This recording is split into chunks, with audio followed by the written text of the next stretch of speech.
dhugaan si jaalatu yoomiyyuu si gatee hin deemu. Wayitaati itti haasa'uu barbaaddu, wayitaati yaada onnee keetii itti haasa'uu barbaaddu. Ka dhugaan si jaalatu wayitaati rakkina keessa seente si gatee hin deemu. Wayitaati gammachuu qofa qabdu miti kenni si waliin turu.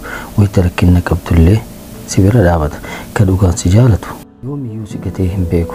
Osoo ati aarii irra jirtu, osoo ati gadda irra jirtu si bira dhaabatee si sossobee si bashannansiisee si kulfisiisuu barbaada. Akkuma godhe ka dhugaan si jaalatu bar kunuunsu barbaada. Deemtee deebitee nyaataa jiraattee dhugaa jiraattee akkuma feetitti yoo ta'e si bira jiraachuu barbaada. Si waliin haasa'uu barbaada. Si kunuunsuu barbaada. Yeroo isaa hunda jechuu ka dhugaan si jaalatu bar lubbuu isaa siif kennuuf qophoodha. Waan ati barbaaddu hunda siif fiduudhaaf qophoodha.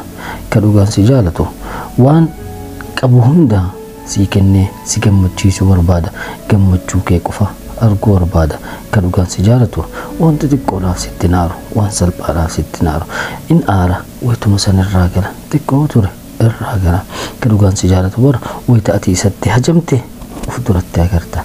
Ka dhugaan si jaalatu bar wayita ati barbaaddu hunda inuma argama. Ka dhugaan si jaalatu si jaaladha jetteeni hattan jaalala kee ibsuu fi hin dandeettu. Nama akkanaa kana jabeeffadhu. Akka qabaattu taate eessaafuu taatu.